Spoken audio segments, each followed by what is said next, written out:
আপনারা যদি দেশি মুরগি সঠিক নিয়মে সঠিকভাবে যদি নিজের হাতে প্যারেন্টস করতে পারেন, ভালো পরিমাণে ডিম পাওয়া যায়। তো আপনাদেরকে দেখায় আমার নিজের হাতে প্যারেন্টস গুলা করছি, তো ভালো পরিমাণে ডিম পাওয়া যায়। এই যে দেখেন আমি কি পরিমাণে ডিম পাচ্ছি। এই প্যারেন্টস গুলো আমার নতুন, প্রথম পিওর ডিম পাড়া শেষ, দ্বিতীয় পিওর ডিম পাড়া শুরু হয়েছে, হালকা একটু বড় আসছে। তৃতীয় পিরিয়ডে এই ডিমগুলো আমি ইনকিউবেটরে দিয়ে বাচ্চা ফুটাবো, কৃত্রিম প্রজনন করবো, এগুলোকে খাঁচায় তুলে। আমি আপনাদেরকে একটা জিনিস দেখাই, সেটা হচ্ছে এই যে দেখেন মুরগিগুলো কিন্তু কুচে বসে গেছে। এই যে দেখেন কুচে বসে গেছে। একটা তথ্য দিয়ে দিই, আপনারা ফ্লোরে পালন করেন, ছেড়ে পালন করেন, যেভাবে পালন করেন না কেন, দেশি মুরগির যে কুচের যে বৈশিষ্ট্যটা সেটা আসবেই।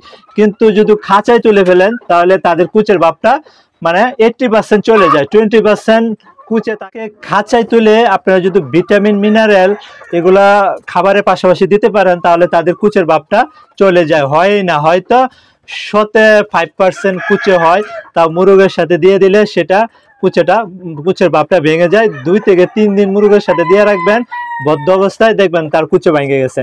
তা আমার মুরগিগুলা দেখেন, এই যে আমার প্যারেন্টস গুলা দেখেন, ওই যে ওই সাইডে আরো ডিম আছে, কত সুন্দর প্যারেন্টস। এই যে একটা জুটিওয়ালা মুরগি, এই যে দেখেন জুটি কত সুন্দর।